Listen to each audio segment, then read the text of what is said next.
Imagine living in a town where you've built a life of respect and justice, only to discover that corruption lies hidden just beneath the surface. What would you do if a routine traffic stop opened the door to a scandal that could tear apart your entire community? For Judge Daniel Brooks, that nightmare became a reality. In this gripping story, you'll follow Daniel's journey as he uncovers a conspiracy involving the very police department meant to protect the people. From racial profiling to high-stakes cover-ups, what Daniel discovers will challenge everything he thought he knew about justice.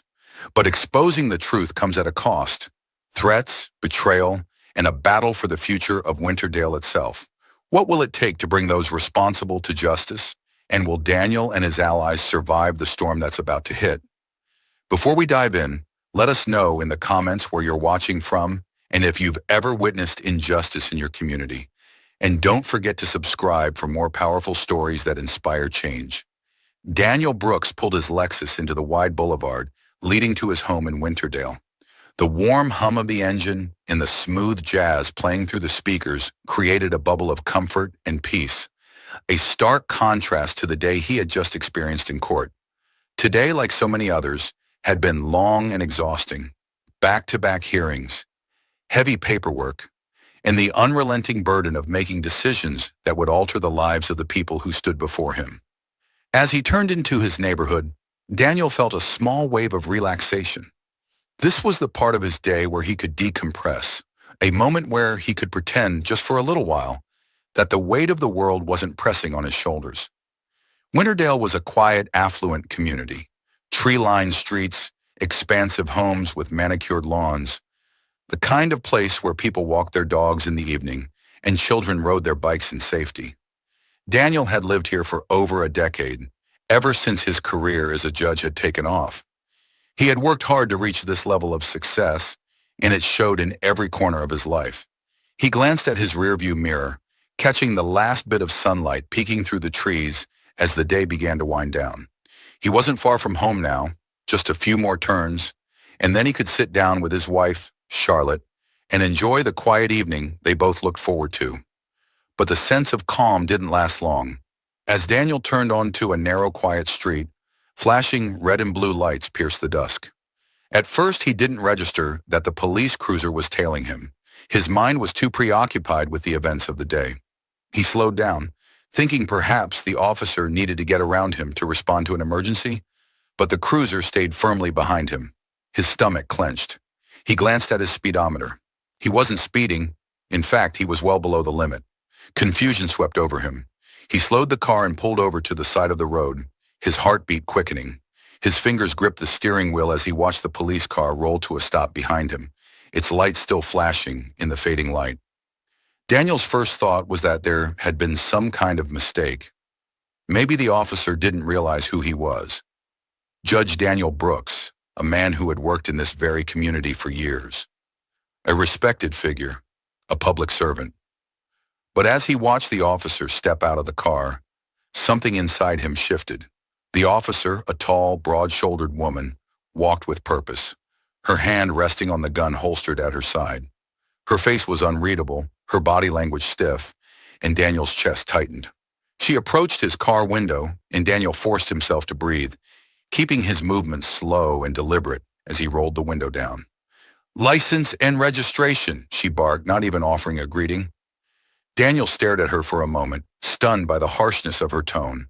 He knew this drill, had seen it unfold countless times in court, but this was different. This was happening to him. Without a word, he complied, reaching into the glove compartment to retrieve the requested documents. As he handed her the papers, her nameplate caught his eye. Officer E. Hayes.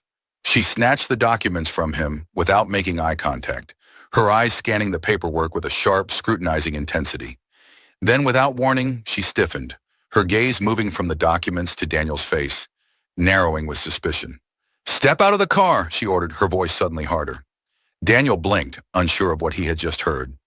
"Excuse me?" he asked, his voice calm, though confusion surged inside him. "I said step out of the car," she repeated, this time with more force. Her hand shifted slightly, edging closer to the handle of her gun. There was no room for negotiation in her tone. Daniel felt his heart hammering in his chest, but he kept his composure. He was a judge, a man of the law. He knew how to handle himself in situations like this.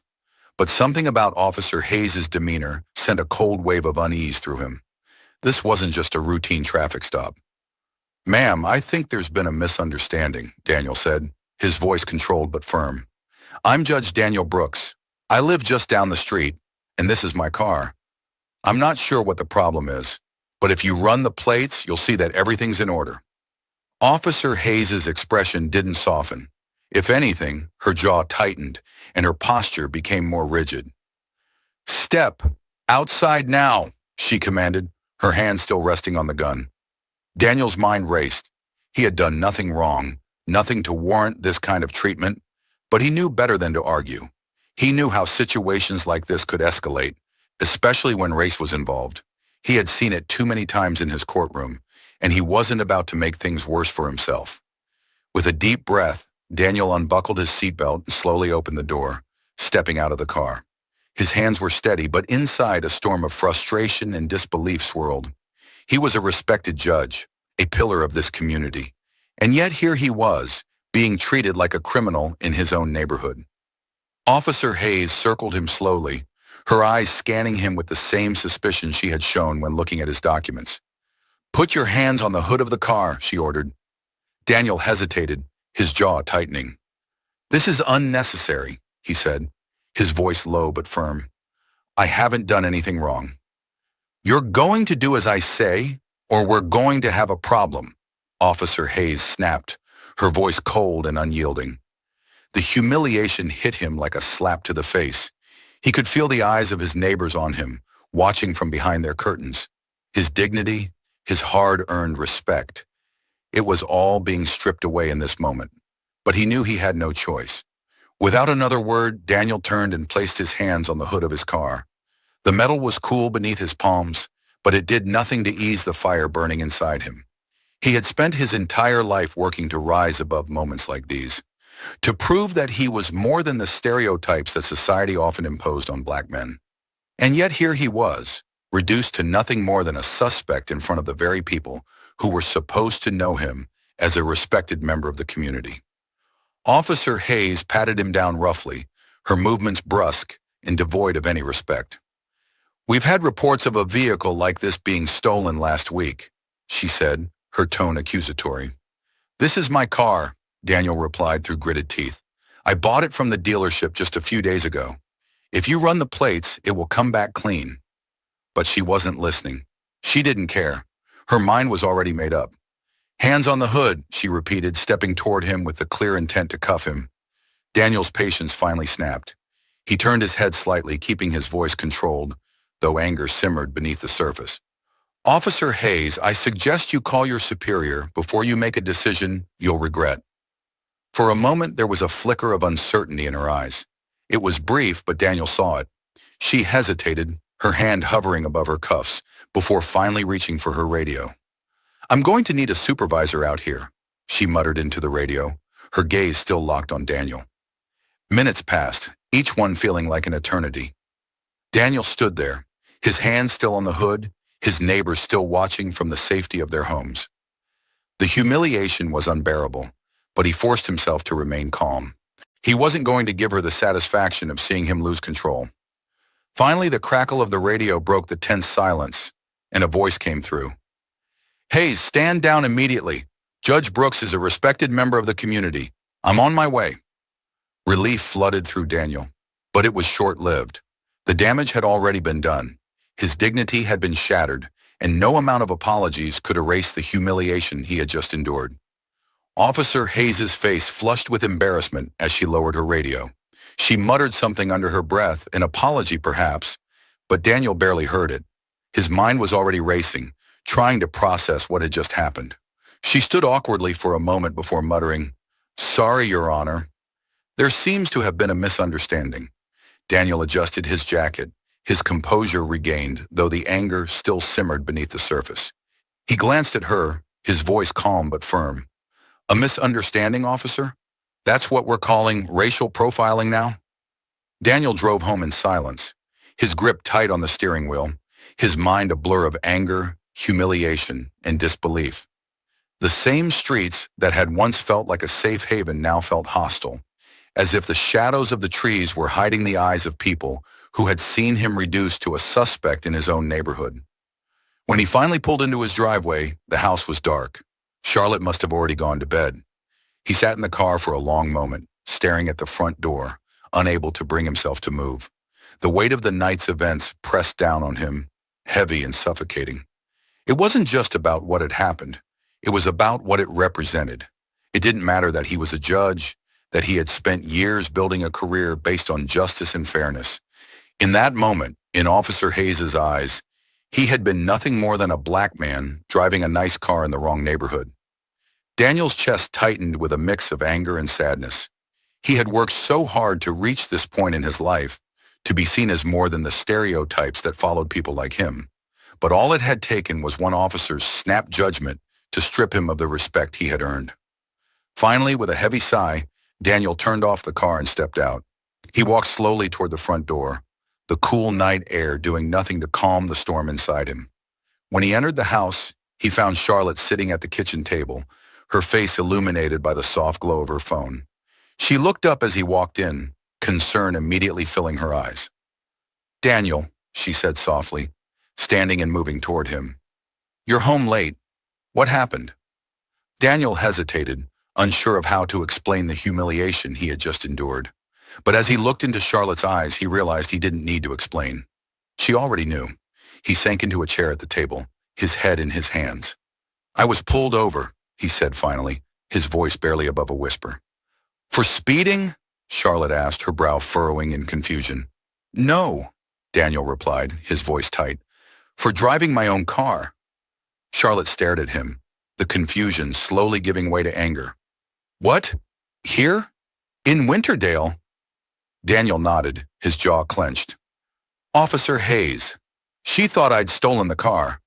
Had me stand by the side of the road, hands on the hood, while the neighbors watched." Charlotte's face twisted in anger, her hands gripping the edge of the table. "This is unbelievable, Daniel. You're a judge. They know you here. How could this happen?" Daniel let out a bitter laugh, shaking his head. "That's the thing, Charlotte. It doesn't matter who I am or what I've done. In their eyes, I was just another black man in a nice car. And that was enough." Charlotte's anger softened into something closer to sorrow. She sat down beside him, placing a hand on his arm. "I'm so sorry, Daniel. You don't deserve this." Daniel looked at her, his eyes filled with a mix of exhaustion and determination. "No, I don't, and neither does anyone else. That's why I'm going to do something about it." Charlotte's expression shifted, concern flickering across her face. "What do you mean?" Daniel straightened in his chair, the fire in his chest reigniting. "I'm not just going to let this go. This isn't just about me. This is about every person who's ever been treated like a criminal because of the color of their skin. I'm going to make sure this never happens again." The next morning, Daniel sat in his chambers at the courthouse, reviewing the case files stacked on his desk. But his mind wasn't on the cases in front of him. It was still consumed by the events of the previous night, by the sting of humiliation that refused to fade. His phone buzzed on the desk, breaking the silence. Daniel glanced at the screen and saw a text from Aaron Spencer, an old friend from law school who had become a detective in Winterdale. "Heard about last night. Lunch today? I've got something you'll want to hear." Daniel stared at the message for a moment before typing a quick response. Aaron had always been someone Daniel could trust, and if he had information, it was worth hearing. The small diner on the outskirts of Winterdale was a quiet place, a spot where locals came for a peaceful meal or coffee. It was also a place where people could talk without being overheard, something Daniel had come to appreciate in the years he'd been meeting Aaron there. When Daniel walked in, Aaron was already seated at a booth in the far corner, a steaming cup of coffee in front of him. His face, usually bright and energetic, was grim. Daniel slid into the booth across from him, offering a nod. "You look like you haven't slept," Daniel said, noting the dark circles under Aaron's eyes. "I haven't," Aaron replied, his voice low. He leaned forward slightly, glancing around to make sure no one was listening.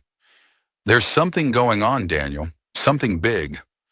I don't know how deep it runs, but after what happened to you last night, I think you need to know." Daniel's stomach tightened. Go on. Aaron rubbed his eyes and let out a long breath. You know Westwood Developers? The construction company that's been popping up all over town? Yeah, they've been building half the new developments around here, Daniel replied. He didn't have much personal involvement with the company, but he'd seen their logo on signs throughout Winterdale. Aaron nodded. Well, they've been paying off some of the officers in the department to look the other way on a few things. Safety violations, under-the-table deals, that sort of thing. I've been digging into it quietly for a while now, but there's more. It's not just about shady construction practices. I think they've got people on the inside, high up, who are covering for them. Daniel frowned, leaning in. High up, like who? Aaron paused, clearly debating how much to say. Captain Martin, I can't prove it yet, but there are rumors he's been getting kickbacks. And Officer Hayes? She's involved too. Daniel felt a jolt of anger flash through him, but he forced himself to stay calm. So, last night, that wasn't just a random stop? Aaron shook his head. I don't think so. It could have been that Hayes was trying to send a message, or maybe she just saw you in that new car and made an assumption. Either way, this goes deeper than just racial profiling. There's something rotten in the department. The implications of what Aaron was saying settled over Daniel like a heavy blanket. Corruption in law enforcement was something he had encountered before in his career, but it was always at a distance, something happening in other towns or cities. But now it was here, in Winterdale, in his own backyard. So what do we do? Daniel asked after a long silence. His voice was calm, but the resolve was clear. Aaron glanced around again, then leaned closer. We don't have enough to go public yet, not without solid proof. But if we can find it, if we can expose what's going on, we could bring the whole thing down. The problem is, they've got eyes everywhere. I don't even know who we can trust. Daniel's mind raced. He had always believed in the law, in justice, and in doing things the right way. But this wasn't a courtroom. This was a different kind of battle, and it would require a different kind of strategy. I'm in, Daniel said, his voice firm. Whatever you need, I'll help. Aaron looked at him, his expression both grateful and grim. I was hoping you'd say that, but just know, once we start this, there's no turning back. The news of Daniel's traffic stop spread quickly through Winterdale, especially in the African American community. People talked about it at the barbershops, in church, and at community meetings. It wasn't just that Daniel was a judge. It was that this had happened to one of their own, a man who had spent his life working for justice, only to be humiliated in his own neighborhood. Daniel attended a meeting at the community center, a modest building that had been the heart of the local black community for decades. The room was packed, the air thick with tension. People were angry, and rightfully so. But there was also a sense of helplessness, a feeling that no matter how much progress they made, incidents like this would always drag them back down. Daniel stood in front of the room, looking out at the faces of the people he had grown up with, the people he had fought for in his courtroom. His hands rested on the back of a chair, knuckles white as he steadied himself to speak. I'm not here to tell you what happened to me was special, Daniel began, his voice low but steady. Because it's not. What happens to me happens to people in this community every day. The only difference is, when it happened to me, people paid attention. Murmurs of agreement rippled through the crowd. I'm not going to stand here and pretend I wasn't angry or embarrassed, Daniel continued, his eyes scanning the room. I was, but more than that, I was reminded that no matter how far we've come, there's still so much work to be done. A man near the back stood up, his face a mixture of frustration and resignation. But what can we do, Judge? We've been fighting this fight for years. They humiliate us, and then they tell us to move on. We can't move on. Daniel nodded, understanding the depth of the man's pain. You're right. We can't move on, and we shouldn't. That's why I'm not letting this go. I'm going to do everything I can to hold Officer Hayes accountable, and I'm going to push for changes in the department, but I need your help. The crowd murmured again, this time with more energy, more hope. I can't do this alone, Daniel said, his voice rising slightly. We need to demand transparency. We need to push for oversight, for accountability, We need to make sure that the people who are supposed to protect us are held to the highest standard. This isn't just about me, it's about all of us." The room erupted in applause, and as Daniel looked out at the faces of his community, he felt a renewed sense of purpose. This was bigger than him, bigger than his humiliation. This was about justice for all of them. The next morning, Daniel arrived at the Winterdale Police Department for a meeting he had requested with Captain James Martin. The sun had barely risen, and the air was crisp, but Daniel's thoughts were already racing as he walked up the steps to the station. He had known Captain Martin for years, back when Martin had been a young patrol officer and Daniel had been climbing the ranks of the legal system. They had always been friendly, though not particularly close, but today's meeting wasn't about friendship. It was about accountability. When Daniel entered the station, the atmosphere was tense. Officers glanced at him from their desks, their expressions a mixture of curiosity and unease. It wasn't every day that a judge walked into the station with an air of purpose like this. "Judge Brooks," Captain Martin greeted him as Daniel entered the office. Martin stood, extending his hand, but there was tightness in his voice, a wariness in his eyes. "Captain," Daniel replied, shaking his hand but not offering a smile. He sat down in the chair across from Martin's desk, his posture rigid, his gaze steady. There was a beat of silence, the air thick with unspoken tension. "I wanted to apologize again for what happened the other night," Captain Martin said, sitting down as well. "It was a terrible misunderstanding." Daniel met his gaze, his voice measured. "A misunderstanding? Is that what we're calling it?" Martin shifted uncomfortably. "Look, I understand why you're upset, but Officer Hayes was just doing her job. We've had a lot of reports about stolen cars in the area. She was following protocol." Daniel leaned forward slightly, his eyes narrowing. "Protocol? I'm not sure what protocol you're referring to, but I doubt it includes racial profiling and treating a judge like a criminal in his own neighborhood." Martin sighed, running a hand through his hair. "I'll speak with Hayes, Judge, but you have to understand, things are tense right now. Officers are on edge." Daniel's jaw tightened. "That's exactly why things need to change. I'm not here to ask for an apology, Captain. I'm here to demand accountability." Martin's expression hardened slightly, the friendliness slipping away. "And what exactly are you proposing?" "I'm proposing a community police relations program, something that addresses the biases that are clearly still present in your department. Officers need training on how to handle situations like mine. This can't keep happening." Martin leaned back in his chair, folding his arms across his chest. "That's a big ask, Judge.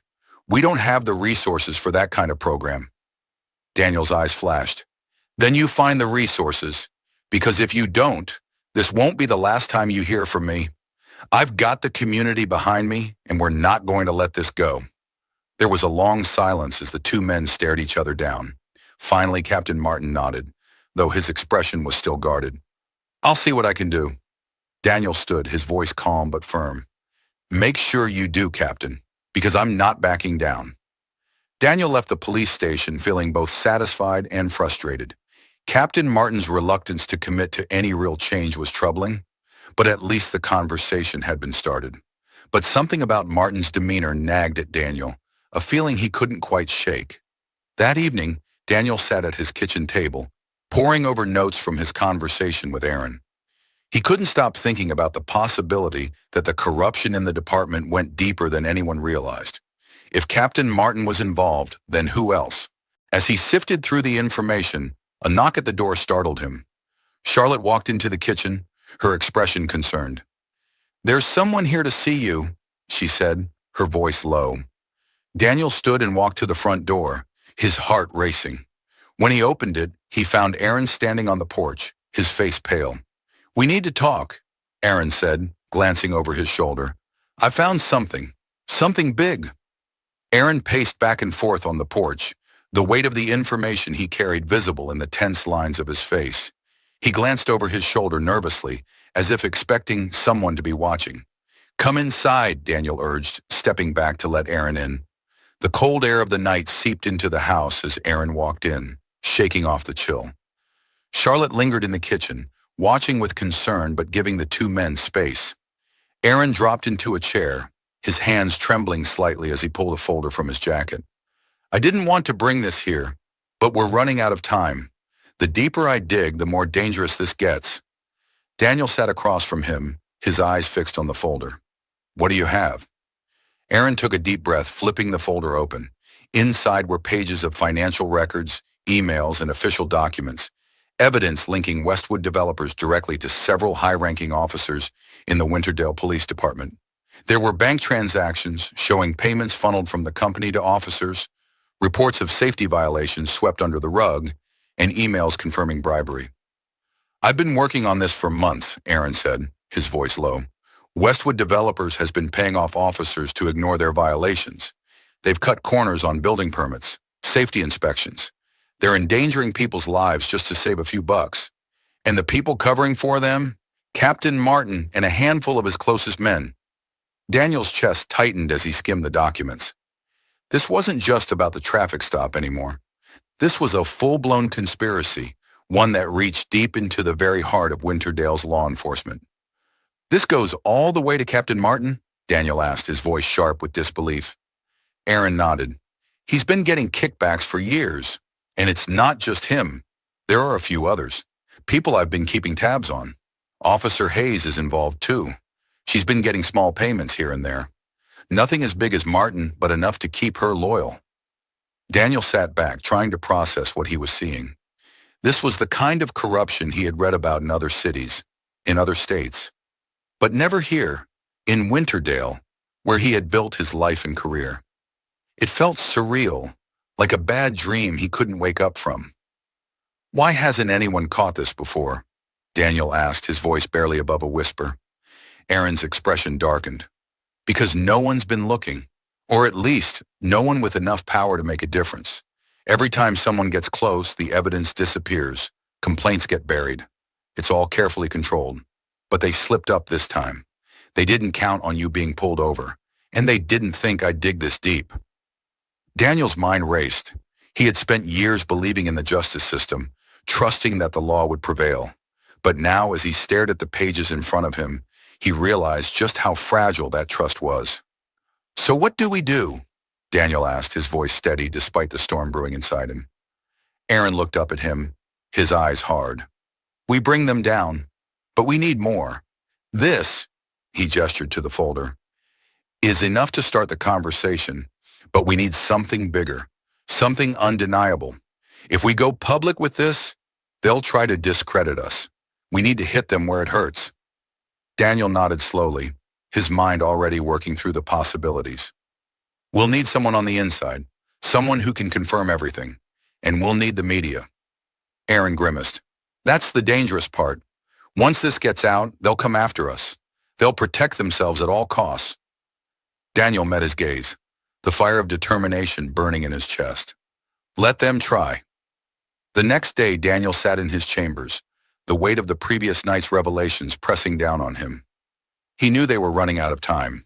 Captain Martin and the others involved in the conspiracy were likely already suspicious of Aaron's investigation, and it wouldn't be long before they started covering their tracks more thoroughly. His phone buzzed, pulling him from his thoughts. It was Lisa Coleman, a well-known investigative journalist from the local news station. Daniel had worked with Lisa on several cases where public scrutiny had been key in pushing for justice. She was tenacious and fearless, exactly the kind of ally they needed. Daniel, Lisa's voice came through the line, brisk and to the point. I've been hearing things, rumors about corruption in the police department. I need to know if you're involved in something. Daniel hesitated for a moment, considering how much to reveal. But if they were going to bring this conspiracy down, they couldn't do it alone. I need to meet with you, Daniel said. There's something big happening, and I think you can help. But it's dangerous, and once we start, there's no going back. There was a pause on the other end of the line. Then Lisa's voice, calm and steady. I'll meet you in an hour.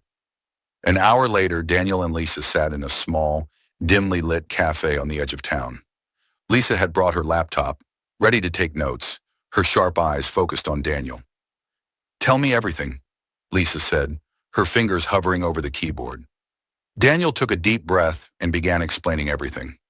Aaron's investigation, the bribes, the falsified reports, and the growing list of officers involved. Lisa's expression darkened as he spoke, her fingers flying over the keyboard as she typed. This is huge, Lisa said when Daniel finished. If this goes public, it'll be a scandal that could take down the entire department. That's the plan, Daniel replied. But we need to be smart about how we do this. If we go public too soon, they'll shut us down before we have a chance to expose everything. We need something concrete, something that can't be denied. Lisa nodded, her mind clearly working through the possibilities. I'll need to verify everything. We can't afford to get anything wrong, but if what you're saying is true, we can blow this wide open. Be careful, Daniel warned. They're watching. They already know we're on to them, and they won't hesitate to silence anyone who threatens them. Lisa's eyes gleamed with determination. Don't worry about me. This is what I do. As they left the cafe, Daniel felt a mixture of hope and fear. The pieces were falling into place, but the danger was growing by the hour. He could feel it, a shadow looming over them, waiting to strike. Over the next week, Daniel, Aaron, and Lisa worked tirelessly to gather more evidence, connecting the dots between Westwood developers and the police department. The deeper they dug, the more they uncovered. Contracts signed without proper oversight, safety violations ignored, and even more officers involved than they had initially suspected. Lisa's contacts in the media were starting to ask questions, and whispers about corruption were spreading through Winterdale. People were beginning to suspect that something was wrong, but no one knew the full extent of the conspiracy. Then one night, Aaron's car was vandalized. He had been driving home late from a meeting with a confidential informant when he found his tires slashed and a note taped to the windshield. Back off, or next time it won't be your car. Aaron brought the note to Daniel the next morning, his face pale with anger and fear. They're on to us, he said, his voice tight. This is a warning. Daniel stared at the note, a sinking feeling in his gut. They're getting desperate. They know we're close, Aaron replied, and they're not going to let us expose them without a fight. The threat felt more real now than ever before. They had been working in the shadows, quietly gathering evidence. But now the conspiracy was pushing back, trying to silence them. We need to move faster, Daniel said, his voice firm. We need to go public before they shut us down. Aaron nodded, but the fear in his eyes was unmistakable. Just be careful, Daniel. These people aren't playing games. The tension reached a boiling point when Lisa called Daniel late one evening, her voice shaking with urgency. I've got what we need, Lisa said. A former employee at Westwood Developers came forward. He has proof, documents, emails, even recordings. It's everything. Daniel's heart raced. This was it, the final piece they needed to take down the conspiracy. But he knew that once they went public with this, there would be no turning back. We'll go live tomorrow, Lisa continued, but you need to be ready. They're not going to take this lying down. That night, Daniel barely slept. His mind was consumed with the enormity of what they were about to do.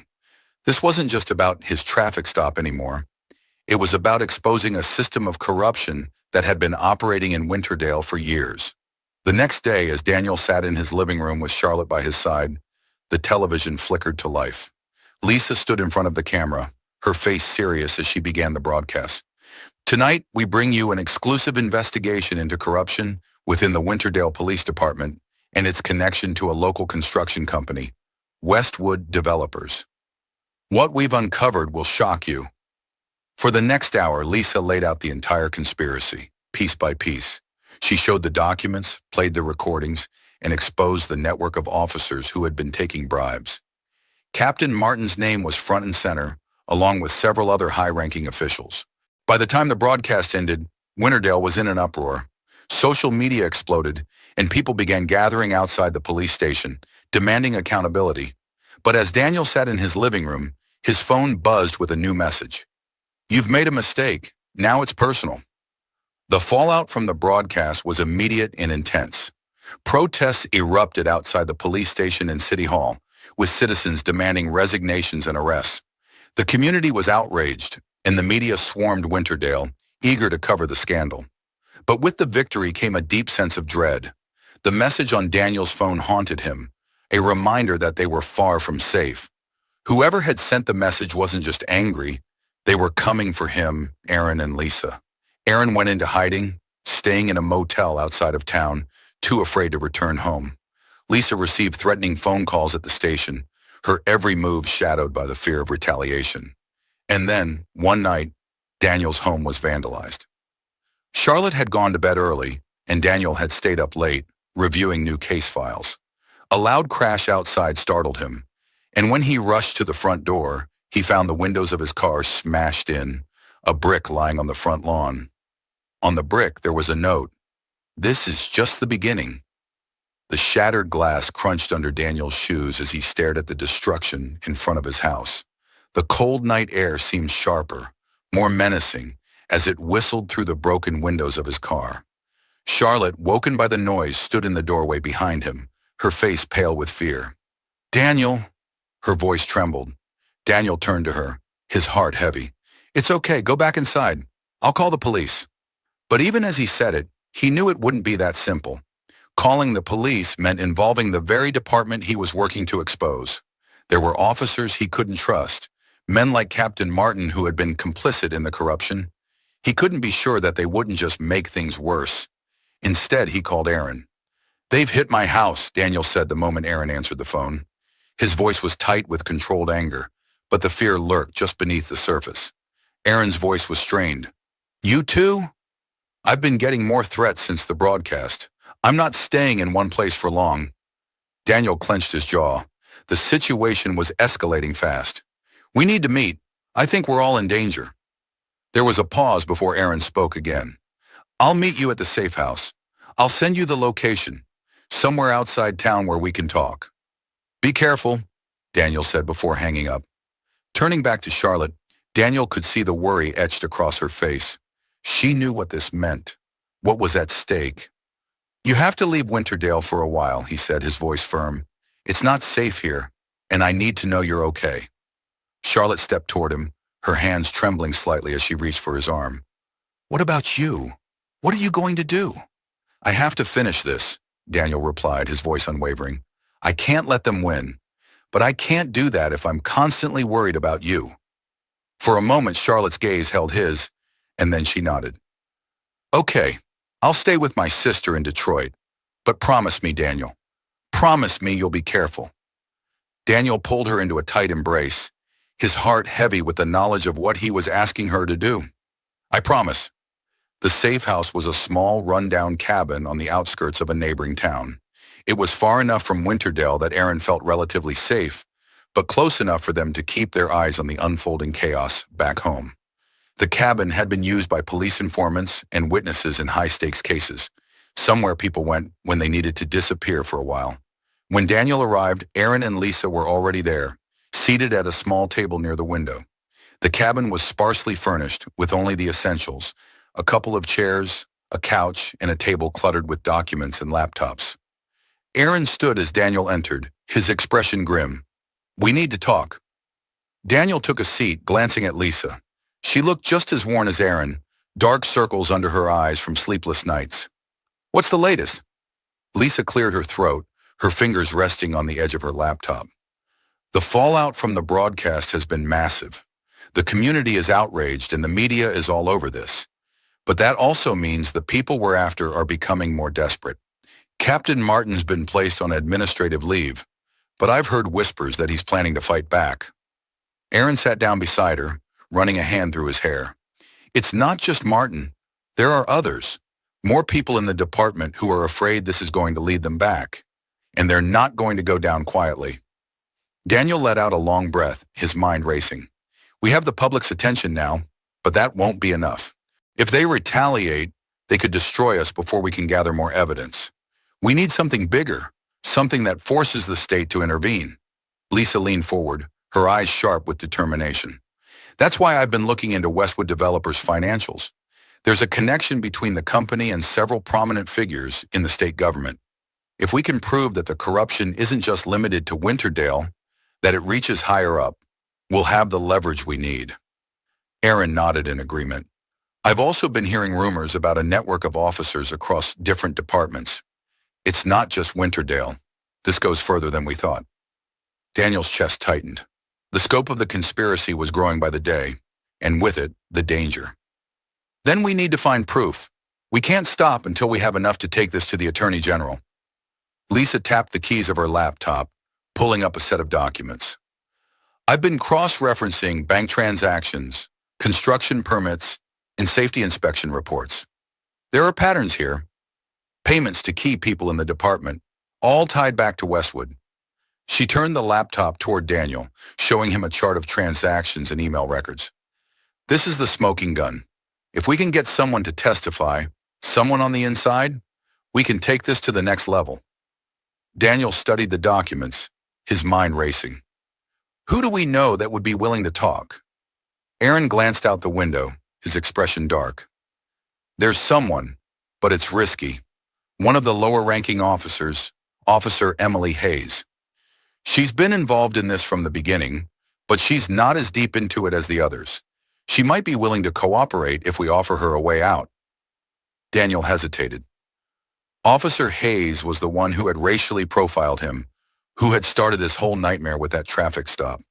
The idea of working with her turned his stomach, but he knew that if they were going to bring down Captain Martin and the others, they couldn't afford to let personal feelings get in the way. She's the weak link, Aaron continued. If we can flip her, she could give us everything we need. Daniel nodded, though the thought of working with Hayes made his skin crawl. Set it up, but we need to be careful. If she gets spooked, we lose everything. The meeting with Officer Hayes was set up for the following night.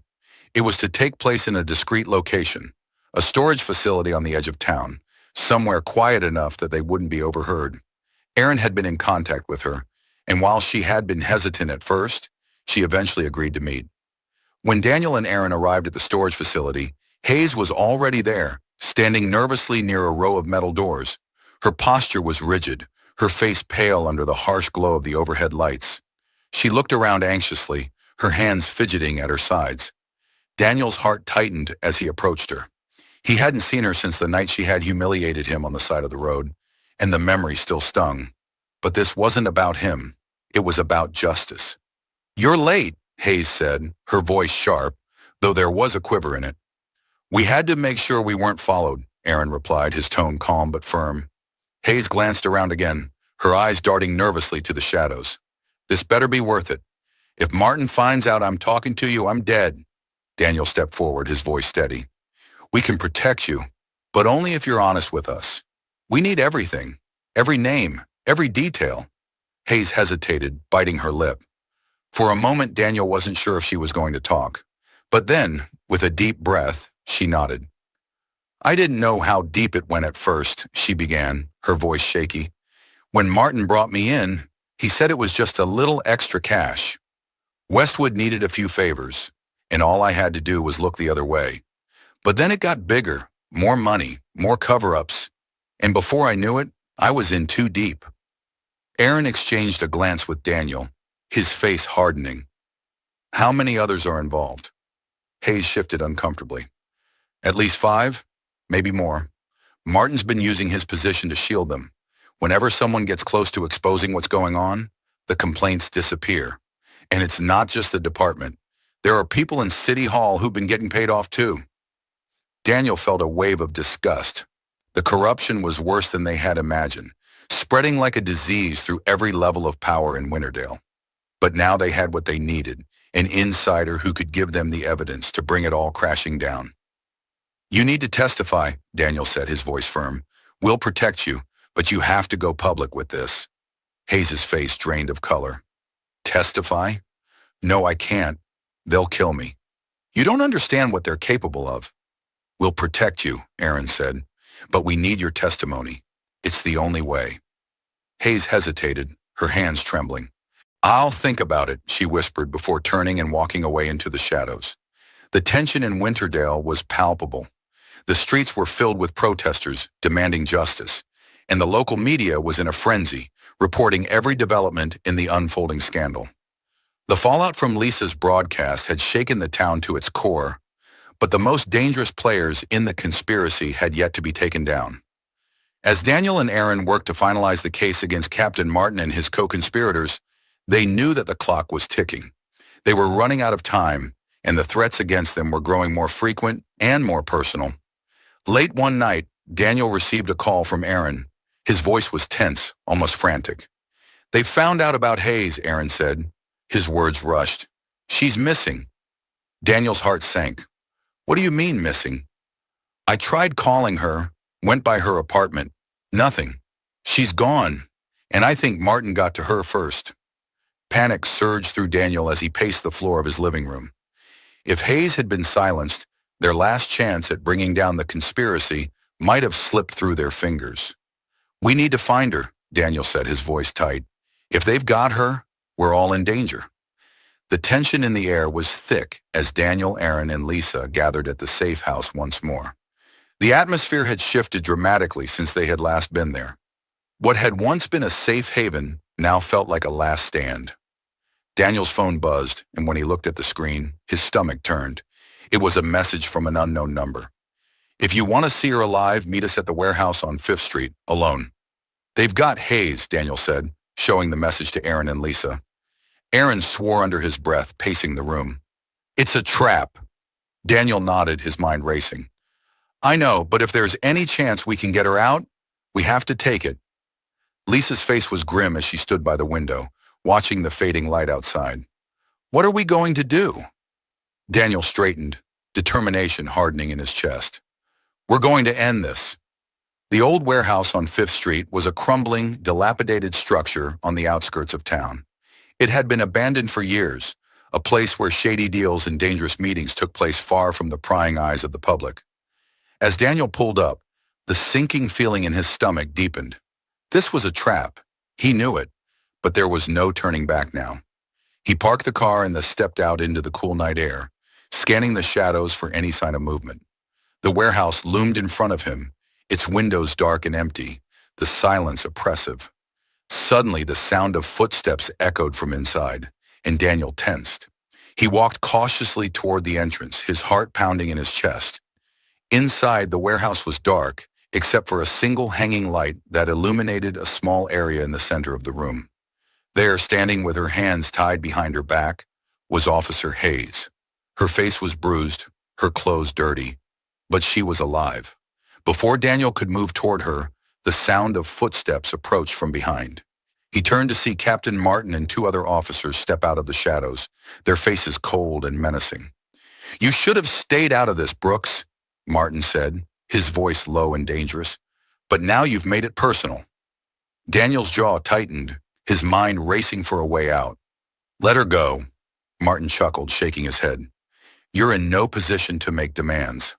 Daniel took a step forward, his voice steady despite the fear clawing at his chest. This ends tonight, Martin. You've lost. Martin's eyes narrowed, but before he could respond, the sound of sirens filled the air outside. Blue and red lights flashed through the broken windows, and Martin's expression shifted from smug to panicked. You called the cops, Martin snarled. No, Daniel replied, his voice calm. I called the state police.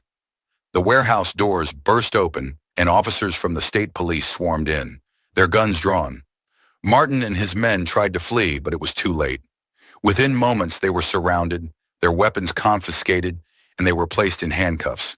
As the officers led Martin away, Daniel walked toward Hayes, untying the ropes that bound her hands. Thank you, she whispered, her voice weak. Daniel nodded, his heart still pounding.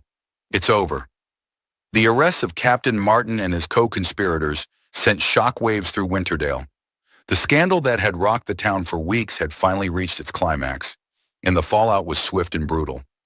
The corrupt officers were charged with conspiracy, bribery, and a slew of other crimes, and the public outcry was louder than ever. Westwood Developers was shut down, its executives facing charges for their role in the conspiracy. City officials who had been complicit were also arrested, and Winterdale's police department underwent a complete overhaul, but the victory came at a cost. Daniel, Aaron, and Lisa had risked everything to expose the truth, and while justice had prevailed, the scars of the battle would remain with them forever. One morning, as Daniel stood on the steps of the courthouse, he looked out at the town he had fought so hard to protect. The air was crisp, and the sun was just beginning to rise, casting a warm glow over the streets. There was a sense of peace now, a calm after the storm.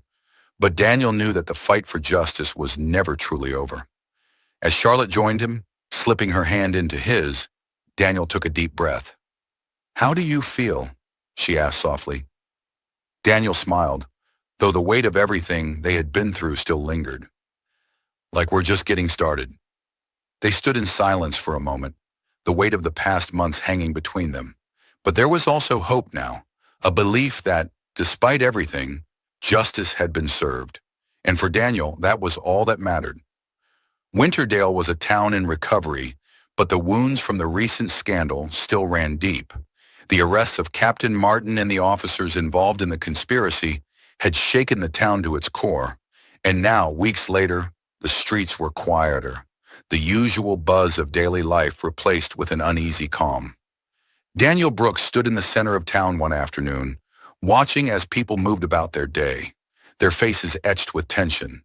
Though the corrupt officers were gone, the trust between the police and the community had been shattered. Daniel could see it in the way people looked at patrol cars as they drove by. Anxiety, suspicion, and fear where there had once been comfort and security. As he walked down the street, several people recognized him, their expressions shifting from curiosity to gratitude. Some nodded in silent thanks, while others offered words of encouragement. Daniel smiled and waved, but the weight of everything he had done, the battles he had fought, pressed heavily on his shoulders. Winterdale was changing, but it was a slow and painful process. The scars left behind by the corruption ran deep, and the people weren't going to forget what had happened anytime soon. Daniel stopped outside the old community center where he had spoken with his neighbors just weeks before. Inside, there was another meeting taking place, this one led by local leaders who had stepped up to fill the void left by corrupt officials. It was a town hall of sorts, a place where people could gather, share their concerns, and begin the long journey of healing. As he walked inside, Daniel was greeted with nods of respect. He took a seat in the back, preferring to listen rather than lead. The meeting had already started, and the speaker, a young community organizer named Jackson Reed, was talking about the next steps for the town. "We can't just wait for things to get better," Jackson said, his voice strong and passionate. "We need to rebuild this town from the ground up. That means holding our leaders accountable, demanding transparency, and making sure that what happened here never happens again." There were murmurs of agreement from the crowd, and Daniel felt a flicker of hope. Jackson was right. This wasn't just about the police.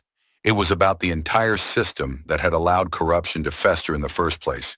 The people of Winterdale had been betrayed, and now they had to take control of their own future. After the meeting, Jackson approached Daniel, his eyes filled with admiration. "Judge Brooks," Jackson said, shaking Daniel's hand, "you've done more for this town than anyone could have imagined. But we're not done yet, are we?" Daniel smiled, though it didn't quite reach his eyes. "No, we're not done. We've just begun." The relationship between the Winterdale Police Department and the community was in tatters. Though new leadership had been installed and reforms were being discussed, the people still didn't trust the badge. They couldn't. Too much damage had been done. As part of the rebuilding effort, Daniel proposed a series of community police relations programs. These programs would focus on transparency, accountability, and education, with the goal of repairing the broken trust between law enforcement and the people they served. One morning, Daniel found himself standing in front of a group of police officers, new recruits and veterans alike. They were gathered in the department's training room, listening as he explained the importance of the changes they were about to implement. "We're not here to point fingers," Daniel began, his voice calm but firm. "We're here to learn. What happened in this department wasn't just the fault of a few bad actors. It was a systemic failure, one that allowed corruption to thrive and go unchecked. But now we have the opportunity to change that." The officers sat in silence, their faces a mixture of skepticism and curiosity. Some of them, especially the older veterans, looked uncomfortable. They had been part of the department for years, and the idea of change wasn't something they welcomed easily. But others, particularly the new recruits, looked eager to make a difference. Daniel continued, his voice rising slightly. "This isn't about tearing down the police. It's about building something better. It's about making sure that the people you serve trust you, that they believe in your ability to protect them. And that starts with you, right here, right now." The room was silent for a moment before a hand went up in the back. It was Officer Emily Hayes. Daniel's heart skipped a beat. After everything that had happened with Hayes, the traffic stop, the conspiracy, her eventual cooperation, He wasn't sure how the other officers would react to her, but she had agreed to stay on with the department, determined to be part of the change. I just want to say something, Hayes began, standing. Her voice was steady, but there was a vulnerability in her eyes. I made a mistake. I let my biases get in the way of my duty, and because of that, I hurt people. But I'm not that person anymore. I've been given a second chance, and I'm going to use it to do better. I hope you'll do the same. There was a ripple of murmurs throughout the room, and Daniel could see some of the officers nodding in agreement. Others remained silent, their faces unreadable. After the meeting, Hayes approached Daniel, her expression uncertain. I hope I did the right thing. Daniel smiled, placing a hand on her shoulder. You did. This is just the beginning, Emily. It's not going to be easy, but if you're willing to put in the work, you'll help make this department something to be proud of. Hayes nodded, her resolve hardening. I'm ready. Months passed, and the changes in Winterdale slowly began to take root. The new police leadership, along with the Community Police Relations Program, helped to rebuild the fragile trust that had been shattered. It wasn't a quick process. Trust is something that takes years to build and only moments to destroy. But progress was being made. Daniel remained at the forefront of these efforts, working closely with local leaders like Jackson Reed to ensure that the reforms went beyond the police department. City Hall was undergoing its own investigation, and several city officials had already resigned in the wake of the scandal. New elections were scheduled, and Daniel was determined to make sure that the people elected leaders who would prioritize transparency and accountability. One evening, Daniel and Charlotte attended a town hall meeting in the same community center where he had first addressed his neighbors after the traffic stop. The mood was different now, more hopeful, though the memories of what had happened still lingered in the air. As they sat in the audience, Jackson took the stage to speak. His voice was full of passion, his words resonating with the crowd. We're not going to let what happened define us, Jackson said. We're going to use it to make Winterdale a better place for all of us. This town belongs to the people, and we're going to make sure that the people's voices are heard. The crowd erupted in applause, and Daniel felt a swell of pride as he looked around the room. It wasn't just about the police anymore. It was about the entire community coming together to create something new, something better. After the meeting, Daniel and Charlotte walked through the quiet streets of Winterdale, the cool night air refreshing after the warmth of the crowded community center. You've done so much, Charlotte said softly, her hand resting in the crook of Daniel's arm. Look at what you've accomplished. Daniel smiled, though the weight of everything still hung over him. It's not just me, he said. It's all of us.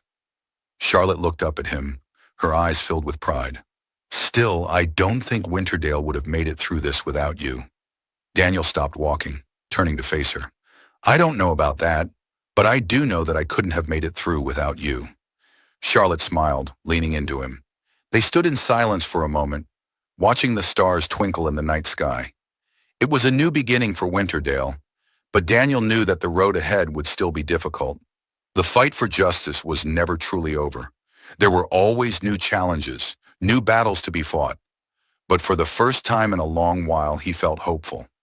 As Winterdale rebuilt itself from the ashes of the corruption scandal, Daniel found himself busier than ever. His work as a judge continued, but now he had become something more, a symbol of justice and change in the town. People came to him for advice, for guidance, for help in navigating the challenges that lay ahead. And Daniel welcomed it. He had spent his life fighting for justice in the courtroom, but now he saw that his role in the community went beyond that. He was a leader, and with that came new responsibilities.